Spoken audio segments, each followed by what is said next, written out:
साथियों नमस्कार। पटना बिहार से मैं अमिताभ कुमार दास, आईपीएस 94 बैच, और आप देख रहे हैं मेरा अपना यूट्यूब चैनल दास बोले बिंदास। साथियों आजकल मैं बड़ा खुश हूं क्योंकि आज से 10 रोज बाद यानी 23 जून को सोनाक्षी सिन्हा अपने प्रेमी जहीर इकबाल से शादी रचा रही है। अब इस पूरे वीडियो को आखिर तक दिल थाम कर देखिए। साथियों मैंने कहा कि आजकल मैं बहुत खुश हूं क्योंकि सोनाक्षी सिन्हा और जहीर इकबाल की शादी हो रही है। आपको हो सकता है ये बात याद आ गई हो कि बेगानी शादी में अब्दुल्ला दीवाना है, लेकिन अब्दुल्ला इसलिए दीवाना है क्योंकि जब भी दुनिया में मोहब्बत की जीत होती है और नफरत की हार होती है तो मुझे बहुत खुशी होती है, बहुत सुकून मिलता है। मुझे इस बात का सुकून मिलता है कि चलो इस दुनिया में मोहब्बत आज भी जिंदा है। साथियों हमारे देश में जो कुछ बहुत सारी बकवास बातें हैं जो हमारे समाज में होती है उसमें एक अरेंज्ड मैरिज है, यानी कि जब लड़के लड़की की शादी उनके माँ बाप तय करते हैं या दादा दादी नाना नानी रिश्ते वाले तय करते हैं। तो ये जो अरेंज्ड मैरिज का चलन है जिस पर बहुत सारे हिंदुस्तानी बेवजह का फख्र करते हैं, गर्व करते हैं, उसको मैं दुनिया की सबसे बड़ी बकवास चीज़ों में से एक मानता हूँ। मेरा ये मानना है कि लड़के लड़की को अपनी शादी खुद से तय करनी चाहिए और यदि वो शादी सफल नहीं होती है तब भी वो उसके लिए किसी से शिकायत नहीं कर सकते। लेकिन हमारे समाज की दिक्कत यह है कि पूरी दुनिया 21वीं सदी में पहुंच गई है, हम लोग भी 21वीं सदी में है, कैलेंडर बताता है कि हम 21वीं सदी में हैं, लेकिन ज़्यादातर हिंदुस्तानियों के दिमाग आज भी 13वीं सदी के आसपास नहीं बढ़े हैं और बिहारियों में तो मुझे लगता है दिमाग अभी 11वीं सदी तक ही में जाके रुक गया है। मैं पढ़े लिखे बिहारियों को देखता हूँ कि शादी में वो अपनी जाति के बाहर नहीं जा पाते, जाति तो छोड़ दीजिए अपनी उपजाति के बाहर नहीं जा पाते हैं। मिसाल के तौर पर मैं कायस्थ हूँ और मेरी उपजाति है कर्ण कायस्थ। 12 किस्म के कायस्थ होते हैं। तो मैंने बचपन में देखा था कि बहुत कर्ण कायस्थ के घर के लोग यदि श्रीवास्तव कायस्थ में शादी कर लेते हैं यानी दूसरी उपजाति में, तो उसमें भी समाज में कई लोगों के पेट में मरोड़ आने लगते हैं, मिर्ची लगने लगती है। तो एक आम हिंदुस्तानी है या एक आम जो बिहारी है वो इतने ज़्यादा संकीर्ण मानसिकता का होता है, इतना ज़्यादा तंग ख्याल होता है और पढ़े लिखे लोगों के भी दिमाग में जात पात का जहर भरा रहता है। अभी भी मैं देख रहा हूँ कि जब सोनाक्षी सिन्हा ने जहीर इकबाल के साथ अपनी शादी का खुलासा किया है तो बहुत सारे नफरती चिंटुओं के पेट में दर्द शुरू हो गया है और नफरती चिंटुओं ने सोशल मीडिया पर अंट शंट लिखना शुरू कर दिया है, अनर्गल प्रलाप करना शुरू कर दिया है। तो खैर मैं बताता हूँ ये पूरा मामला क्या है। आप जानते हैं सोनाक्षी सिन्हा जो है वो शत्रुघ्न सिन्हा की बेटी है। शत्रुघ्न सिन्हा को लोग बिहारी बाबू के नाम से जानते हैं, पटना के रहने वाले हैं, बहुत पुराने अभिनेता है बॉलीवुड के, राजनीति में भी आए, भाजपा के टिकट पर पटना साहिब से एमपी रहे। आजकल वो तृणमूल कांग्रेस के एमपी है पश्चिम बंगाल के आसनसोल से। उनके उनका जो पूरा परिवार है शत्रुघ्न सिन्हा का वो समझिए राममय है। वो 4 भाई हैं, राम लक्ष्मण भरत शत्रुघ्न। उनके बंगला का नाम है रामायण। शत्रुघ्न सिन्हा के जुड़वा बेटे हैं जिनका नाम लव कुश है। तो इसी राममय परिवार की बेटी है सोनाक्षी सिन्हा। और अब जहीर इकबाल के बारे में जान लीजिए। जहीर इकबाल जो है उसके पिता का नाम है, अब्बा का नाम है इकबाल रत्नासी और उनका गहनों का कारोबार है। वो ज्वेलर हैं, आभूषणों का कारोबार करते हैं और सलमान खान के बहुत अच्छे दोस्तों में से एक है। उनकी एक बेटी बॉलीवुड की प्रसिद्ध स्टाइलिस्ट भी है और सलमान खान ने ही सबसे पहले सोनाक्षी सिन्हा और जहीर इकबाल का आपस में परिचय कराया था। 2019 में सलमान खान ने एक फिल्म प्रोड्यूस की थी, फिल्म का नाम था नोटबुक। उसमें जहीर इकबाल ने हीरो का रोल अदा किया था। जहीर इकबाल ने सोनाक्षी सिन्हा के साथ भी एक फिल्म की है और फिल्म का नाम है डबल एक्सएल। तो सोनाक्षी सिन्हा और जहीर इकबाल का बहुत पुराना प्रेम है। कई साल से दोनों एक दूसरे को जिसको कहते हैं डेट कर रहे थे और अब 23 जून को आने वाले 23 जून को उनकी शादी हो गई। और बॉम्बे में एक होटल है बेस्टियन दादर इलाके में, उसी होटल से उनकी शादी होने वाली है। साथियों, ऐसे तो सारी शादियां को मैं शुभकामनाएं देता हूं, लेकिन वैसी शादियां मुझे बहुत पसंद है जिसमें जाति और धर्म की दीवारों को तोड़कर शादी की जाती है। और खासकर यदि हिंदुस्तान के संदर्भ में देखें तो हिंदू मुसलमानों की यदि शादी होती है या हिंदू मुसलमानों की मोहब्बत होती है तो उससे मुझे बहुत खुशी होती है। मुझे लगता है कि हिंदुस्तान की जो गंगा जमुनी तहजीब है, जो हमारा कंपोजिट कल्चर है, वो आज भी जिंदा है। तो सोनाक्षी सिन्हा और जहीर इकबाल के बहाने मैं आज आपको हिंदू मुसलमान शादियों की और मोहब्बत की कुछ बातें बताता हूँ। साथियों, ऐसी जब भी शादियों की बात होती है, हिंदू मुसलमान शादियों की, तो एक जोड़ा जरूर ध्यान में आता है, वो है नरगिस और सुनील दत्त का। आप जानते हैं कि नरगिस मुस्लिम परिवार से आती थी। उनकी जो माँ थी जद्दन बाई, वो आप कह सकते हैं कोठे पर तवायफ थी, और जद्दन बाई से मोहन बाबू नाम के एक बहुत बड़े रईस ने शादी कर ली थी। नरगिस ने सुनील दत्त से शादी की और शादी वो बहुत मतलब आप समझिए कि बिल्कुल फिल्मी अंदाज में उनका प्रेम पनपा था। जब मदर इंडिया फिल्म की शूटिंग हो रही थी तो उस फिल्म में नरगिस मां बनी थी और सुनील दत्त उनके बेटे बिरजू बने थे।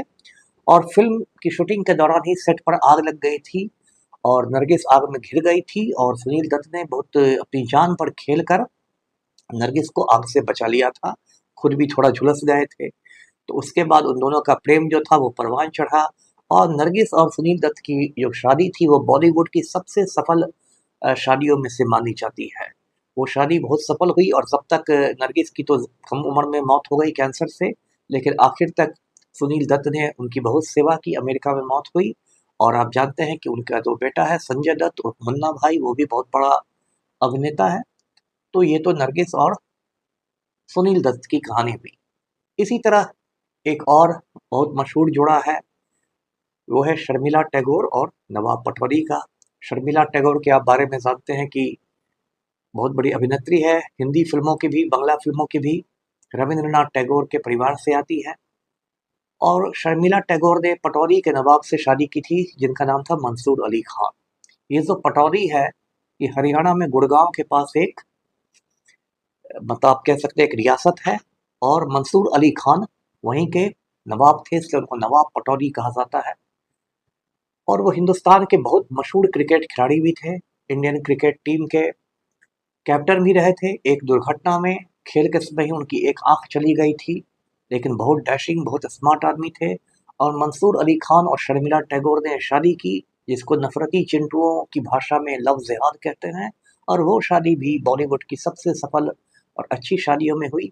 उनके 3 बच्चे हैं, सैफ, सोहा और शबा। अब सैफ अली खान जो हैं, सैफ अली खान की भी शादी हिंदू से हुई है। करीना कपूर आप जानते हैं सैफ अली खान की वाइफ है, और करीना कपूर आप जानते हैं कि रणधीर कपूर की बेटी है, राज कपूर फैमिली से आती है। तो करीना कपूर और सैफ अली खान की शादी भी बहुत अच्छी तरह चल रही है। उसमें भी भले नफरती चिंटुओं को मिर्ची लगे और उनके कलेजे पर सांप लौटे, लेकिन शादी तो बहुत अच्छी चल रही है। तो इस तरह से बहुत सारे लोगों ने अपने धर्म की दीवार तोड़ के शादी की है। जैसे उर्मिला मातोंडकर ने शादी की है। उर्मिला मातोंडकर का हस्बैंड है मोहसिन अख्तर मीर।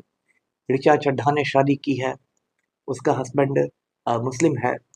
और इस तरह की शादियां मतलब बहुत आम तो नहीं है, लेकिन ये शादियां होती हैं और एक बहुत अच्छा मैसेज देती है लोगों को कि मोहब्बत सब कुछ है और मियाँ बीवी राजी तो क्या करेगा काजी की बात है। हिंदू मुसलमानों के बीच कुछ मोहब्बत की दास्तान है जो शादी के मुकाम तक नहीं पहुंच सकी। जैसे कि सुरैया और देवानंद के मोहब्बत की कहानी आप जानते होंगे। सुरैया जो थी वो बहुत बड़ी अभिनेत्री थी, गायिका थी अपने ज़माने की, गुजरे हुए ज़माने की।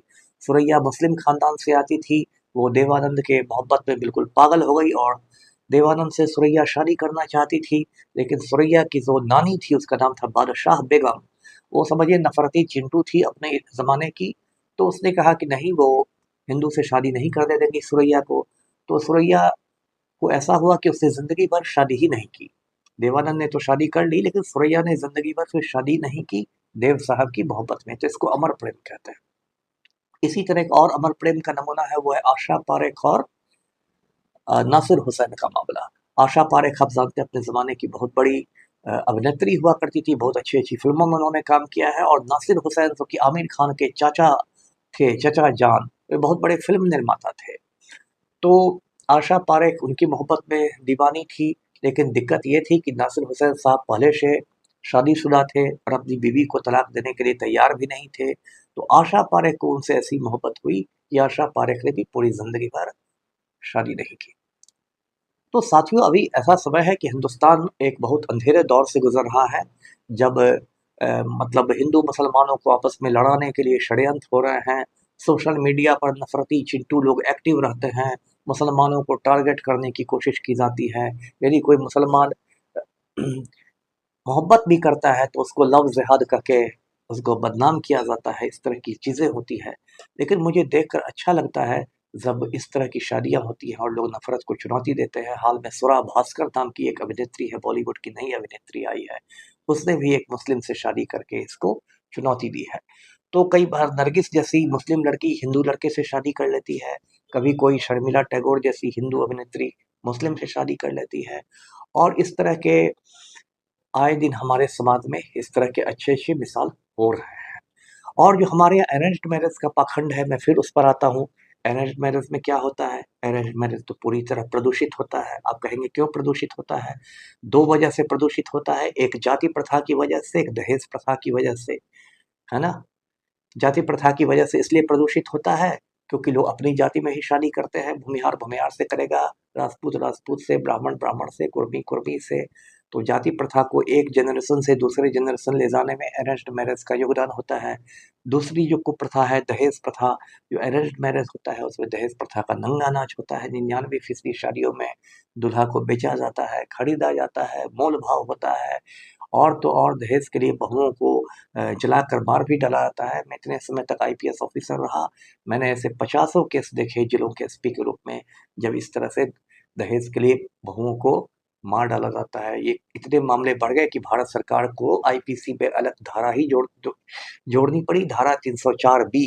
304 बी में ये कहा गया है कि यदि कोई लड़की शादी के 7 साल के अंदर मर जाती है अप्राकृतिक रूप से, तो उसको दहेज हत्या मानकर कांड का अनुसंधान किया जाएगा।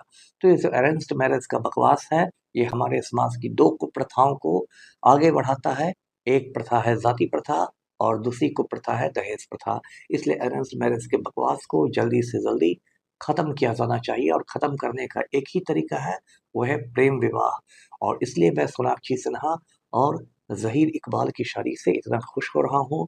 और इस खुशी में मुझे एक अमीर खुसरो का दोहा याद आ रहा है जो मुझे बहुत प्रिय है कि खुसरो दरिया प्रेम का वाकी उल्टी धार, खुसरो दरिया प्रेम का वाकी उल्टी धार, जो उतरा सो डूब गया, जो डूबा सो पार। यानी अमीर खुसरो साहब फरमाते हैं कि ये जो मोहब्बत की नदी होती है, इसकी रीत ही उल्टी है। इसमें जो उतरता है वो डूब जाता है, और जो इसमें डूब जाता है वही पार लग जाता है। तो ये मोहब्बत का दरिया है। मैं शुभकामनाएं देता हूँ सोनाक्षी सिन्हा और ज़हीर इकबाल को अच्छी शादी की, अच्छे जीवन की। और हमारे जो प्रधानमंत्री हैं नरेंद्र मोदी, उन्होंने तो अपनी शादी का कचरा कर दिया। अग्नि को साक्षी मानकर उन्होंने जसोदा बेन से शादी की, और जसोदा बेन को प्रधानमंत्री आवास में पैर तक नहीं रखने देते हैं। और नरेंद्र मोदी के दलाल सीधे उनकी तुलना गौतम बुद्ध से कर देते हैं कि जैसे गौतम बुद्ध ने बीवी को छोड़ दिया, वैसे मोदी जी ने अपनी बीवी को छोड़ दिया। तो ये सब हमारे समाज में पाखंड है कि मोदी जी की शादी का कचरा होता है तो कोई उंगली नहीं उठाता है, और सोनाक्षी सिन्हा और ज़हीर इकबाल की शादी पर टीका टिप्पणी शुरू होने लगती है। तो आज का वीडियो यहीं तक। वीडियो को लाइक कीजिए, शेयर कीजिए और चैनल को सब्सक्राइब कीजिए। धन्यवाद। जय हिंद।